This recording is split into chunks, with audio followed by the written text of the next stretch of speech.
warahmatullahi wabarakatuh. Halo Sobat Rimba, selamat datang pada podcast pertama kita di Forcast, Forestry Podcast.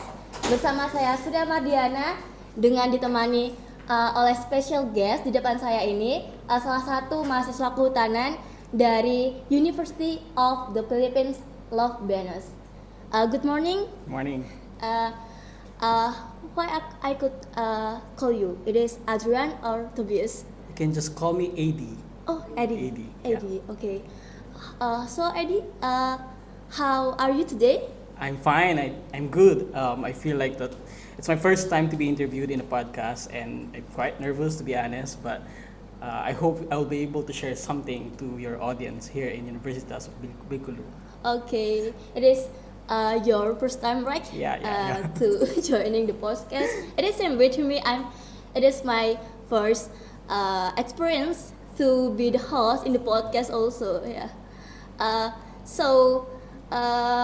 I think it is not your first time, right? Come to Bengkulu. Yeah, it's not my first time. This is my second time coming here in Bengkulu. Oh, okay. I just want to know about your first impression. Yeah, maybe came to Bengkulu. Yeah. So we came here last November in 2022. To be honest, before coming here, I'm very excited because I was able to read about Bengkulu when I'm checking literature about Rafflesia. Yes. Basically, Bengkulu is the land where the first Rafflesia was discovered. Yeah, of course. I think that was way back in 1800s. So coming to Bengkulu is very exciting, and it's something that I look forward to as always. I've been to many different places in Southeast Asia. I've been to Thailand, to Taiwan, to China, Malaysia, for example. I've been also to Western countries, for example, the United Kingdom and the United States. But for me, Bengkulu is what I can call my home, second home. Yeah. So you have many explore about the country, right? So have you ever feel culture shock maybe, or you have already favorite food in this country? Yeah. You can tell it. Yeah.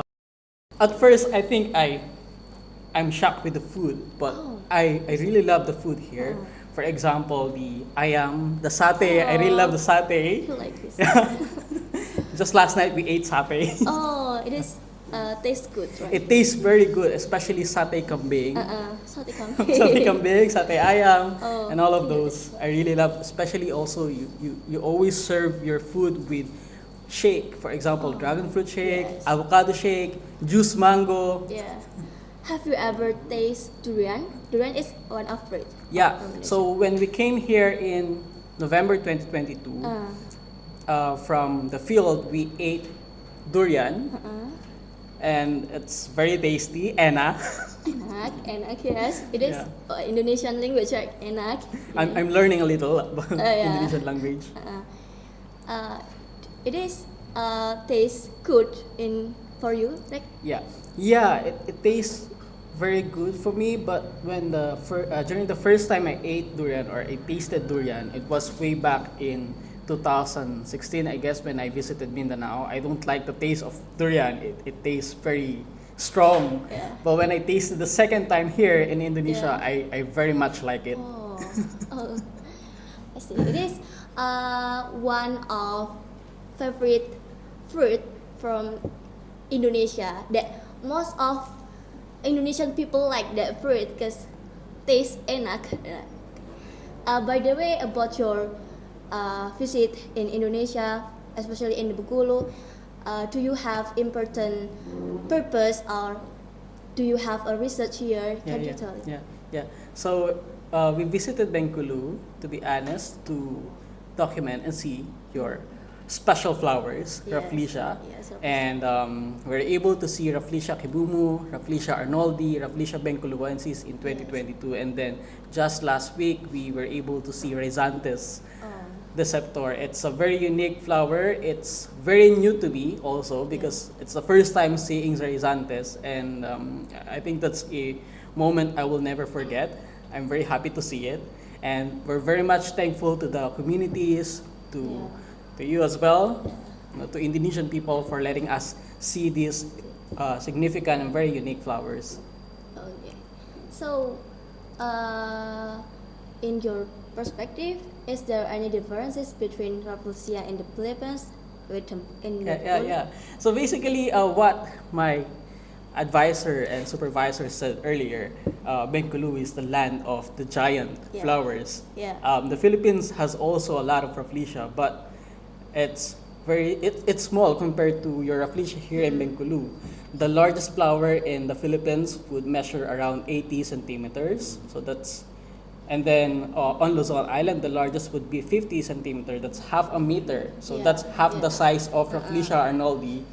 And then, based on my field work as well, our Rafflesia doesn't smell very strong, unlike your Rafflesia here.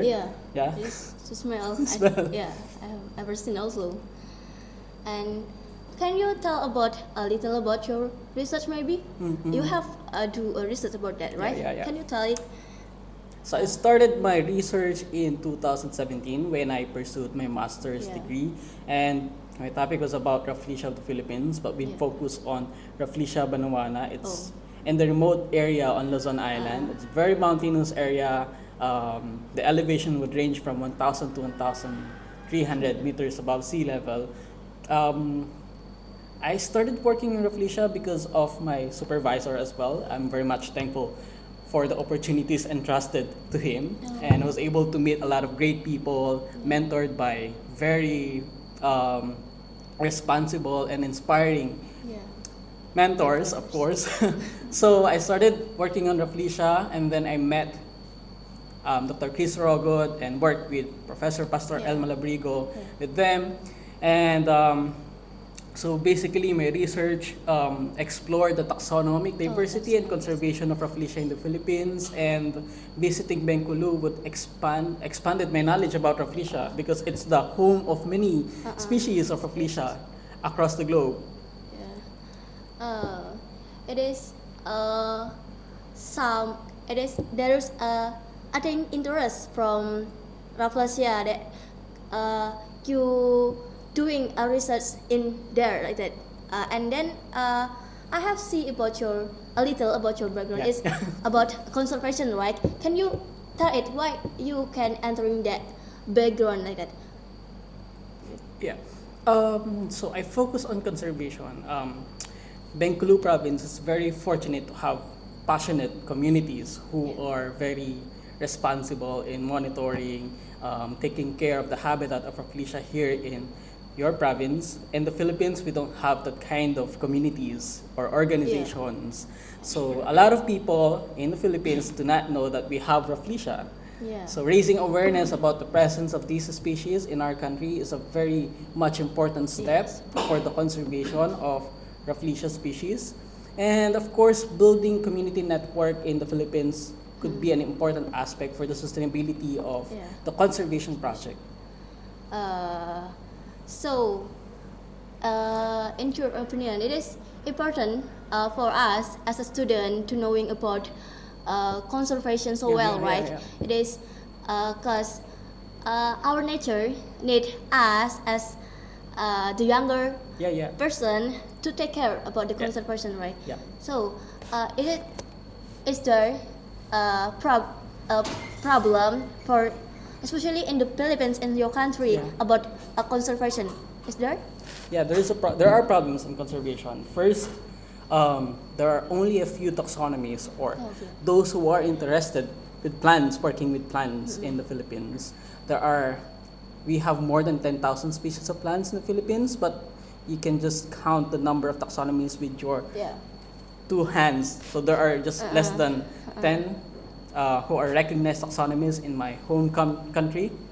And I guess it's also similar here in Bengkulu, as I've interviewed, So as you mentioned, that we are the future generation, we the students, we are the future generations of Pac Agus Susatya, we are the future generations of Professor Pastor El Malabrigo Jr., who will continue their work, right? So, so engaging with these students are challenging because most of the students are not really interested with plants, but it's a challenge that must overcome by our supervisors, by our mentors, So that's one aspect as a challenge for conserving our biodiversity in general. We need more people, we need more army who will take care of our natural resources, who will create awareness about biodiversity conservation, Rafflesia, for example, species, no? These are iconic flowers and many people can be engaged with conserving our plants. Most of the people see plants as just background of our planet. And most of the conservation projects are focused on animals. Like for example, elephants, tigers. In the Philippines, we are very much focused with Philippine eagle. Those are endemic. But for plants, there are very, almost none, almost no conservation projects for plants. So these iconic plants could help in engaging the students as well as the general public to help us in conserving these important plants that are endemic to certain islands. Oke, Sobat Rimba, jadi konservasi itu sangat-sangat penting ya, apalagi untuk kita generasi muda untuk memulai ketertarikan kita terhadap konservasi, karena saat ini konservasi yang ada itu hanya fokus pada konservasi hewan, dan untuk tumbuhan apalagi yang seperti tumbuhan ikonik yang ada di Bengkulu ini sangat perlu dan sangat dipentingkan kepedulian dari kita, baik dari generasi muda ataupun other generation, untuk take care dengan icon-icon seperti ini. So I think we need a break first, Kita akan break untuk beberapa menit kemudian dan akan dilanjutkan dengan informasi yang lebih menarik selanjutnya gitu. Sampai jumpa.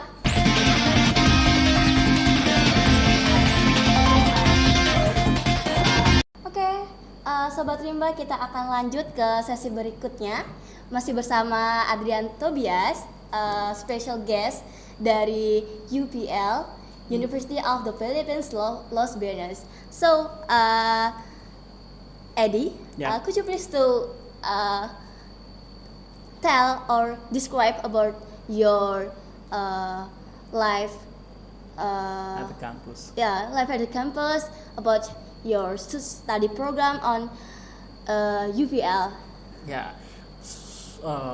I think before I proceed answering the question, I want to share that before pursuing forestry, I have no idea about this course. Actually, I came from the city in Metro Manila, and Los Banos is just around 2 to 3 hours away from Metro Manila. It's a province on Luzon Island. So I have no idea about what forestry is, and then entering college, I just pursued forestry without any idea about it. So I started my undergraduate in 2016 at the University of the Philippines, Los Banos. It's a very unique campus. I had to live alone inside the campus, living away from my parents' home. So that's very quite challenging for me, adapting to a new environment. UP Los Banos is a great campus for me. I could live there for a lifetime because everything that you need is already there. For example, the environment that you need when you need to exercise, you can just go walk across the campus, and so our campus is at the foot of Mount Makiling Forest Reserve. It serves as our laboratory. For example, when we teach plant taxonomy, we just go to around Mount Makiling and then teach students the different plants that they could see in Mount Makiling Forest Reserve, like that. So UP Los Banos has a supportive environment to your fellow students, to your teachers, professors. So I got interested to come to your university. You can come to UP Los Banos. Maybe 2-3 years again. But there are also international organizations in our campus. For example, the ASEAN Center for Biodiversity is housed within our campus. If you also have heard about the International Rice Research Institute, it's also within UP Los Banos.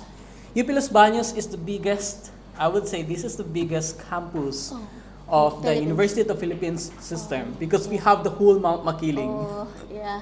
It is so awesome, right? Yeah, and our college is considered as the number one college that offers the forestry course or program in the whole Philippines. On the whole Philippines. Okay. It is so interest for me.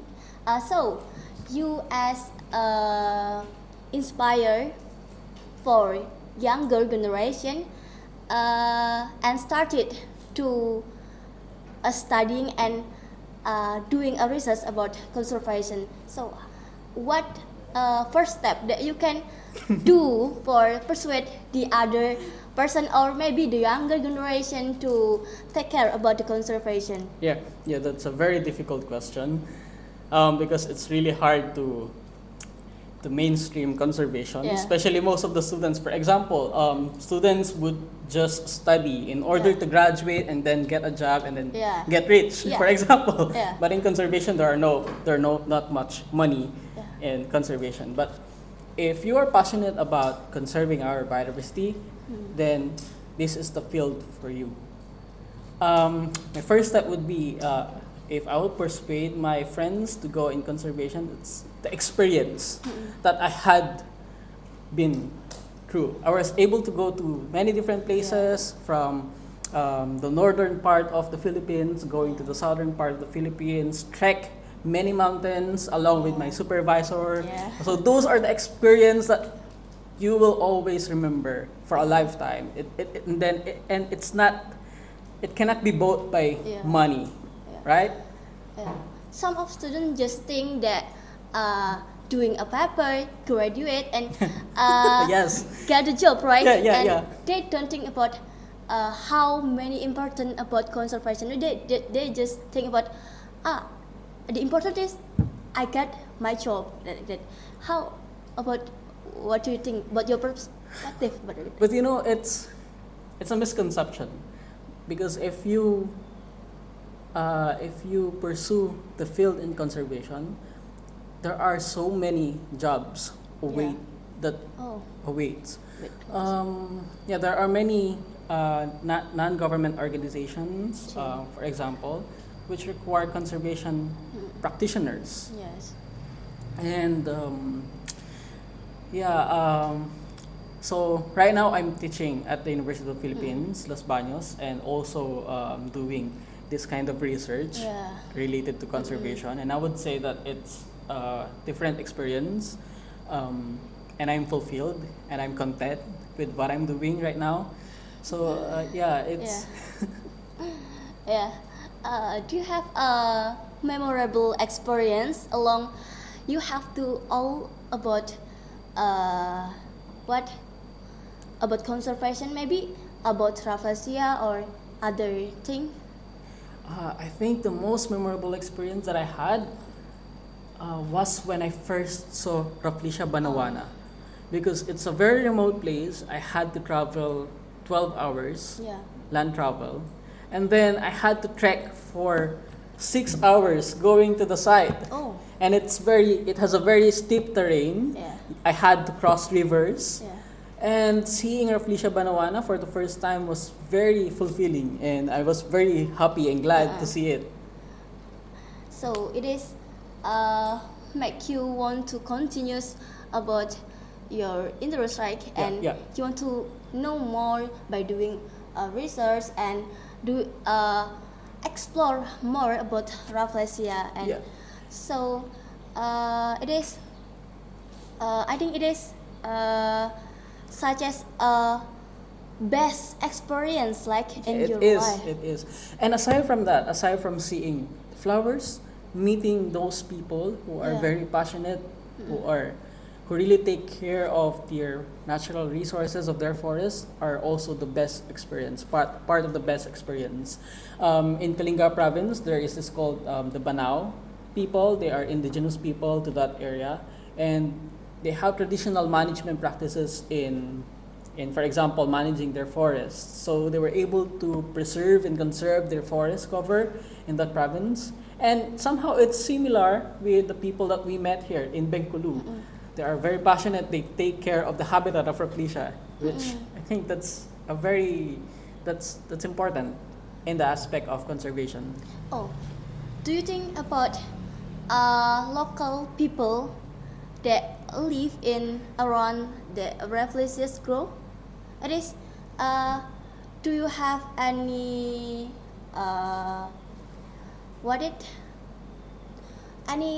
anything to like doing education for them or give information more for them to carrying out about Rafflesia around them like that? Have you ever do it or? Yeah, in the Philippines we have done it in Kalinga province. When especially before going to the site of Rafflesia, we also share some knowledge about Rafflesia to our local guides. Yeah. Like something like that. Okay. I think it is the last of our podcast. Wow. Okay. And do you have a closing statement or maybe a message for my friends, for students in this university? Yeah, of course, for the students of this university, I encourage you to please pursue your field in the field of conservation, in the field of forest biological sciences, because there are only a few students who pursue this field.